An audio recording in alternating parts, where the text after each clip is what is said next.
Hello everybody, and welcome to Accounting for Beginners by A&A Learning. Let's get started. In this lesson, we will learn about the basics of financial accounting. Financial accounting is the recording and presentation of business activities in the form of records and financial statements. The accounts have many legal requirements in the way they are prepared and presented.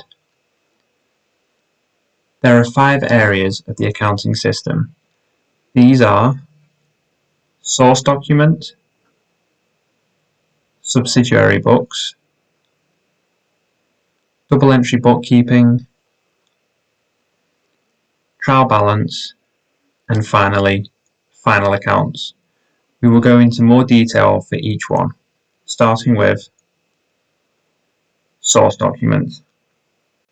These are sources of accounting information from every day-to-day business activities.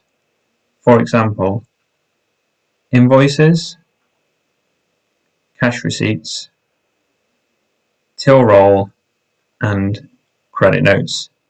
And all of this day-to-day information gets placed into subsidiary books. These are the sales day book, purchases day book, sales returns day book, general journal, purchases returns day book, and the cash book. Then from here, they go into the double entry bookkeeping system.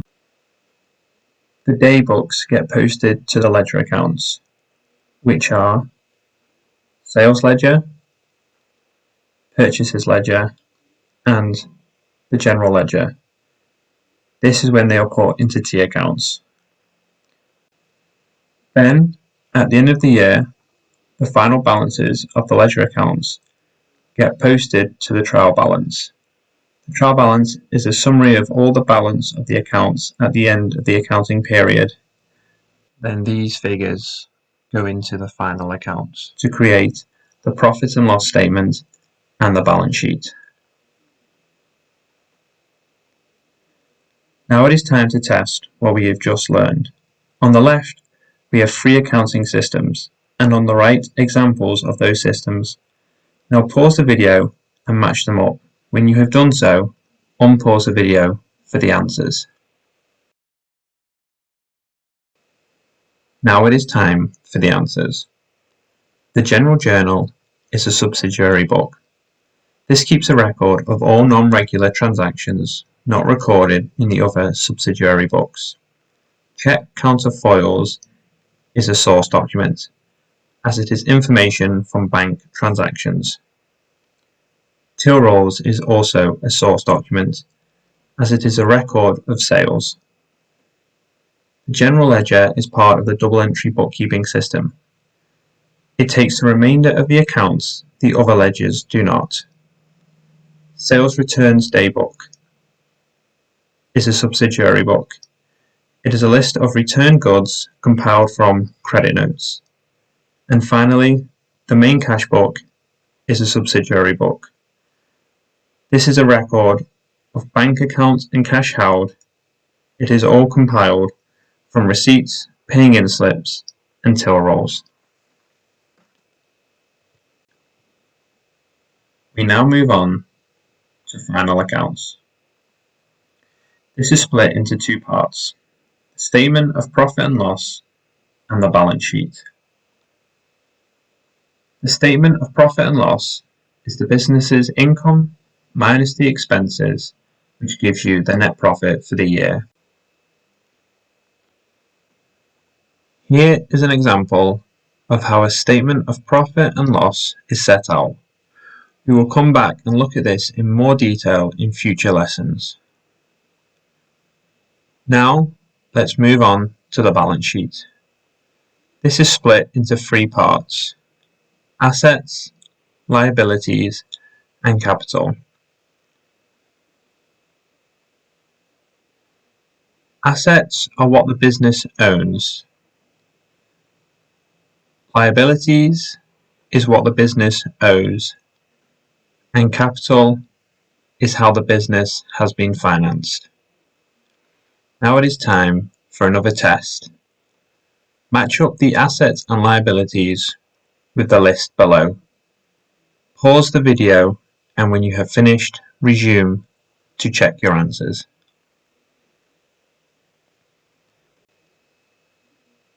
Now it is time for the answers.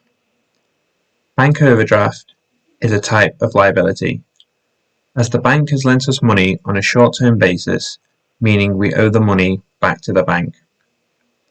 Trade receivables is a type of asset.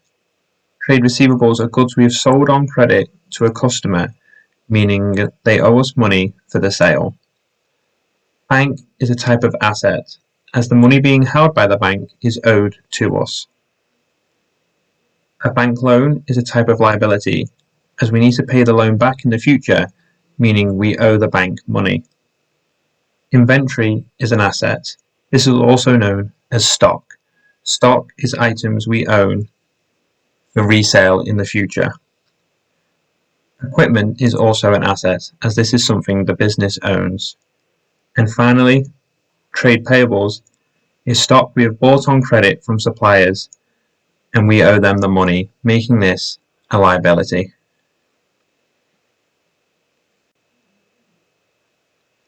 Next is the accounting equation, which is assets minus liabilities equals capital. This formula can also be rearranged.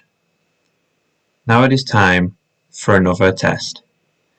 In this one, you have assets, liabilities, and capital, with figures for each. However, some of them are missing. You will need to use the formula to work out the missing numbers. Pause the video now and attempt to do so. Once you have, unpause the video for the answers. Now it is time for the answers. For the first question, just follow the formula. So 15,000 of assets minus 5,000 of liabilities will give you 10,000 of capital. In the next one, we'll have to rearrange the formula. So assets need to minus capital, which gives you a liabilities figure of 10,770. In the next question, we also have to rearrange the formula again, but this time, liabilities plus capital gives you the asset figure of 17,940.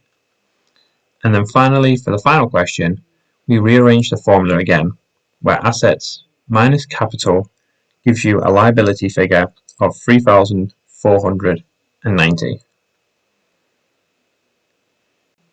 Even though this formula looks very simple, it is actually very useful in accounting, especially when you create a balance sheet, as you can use it to check that it has been prepared correctly.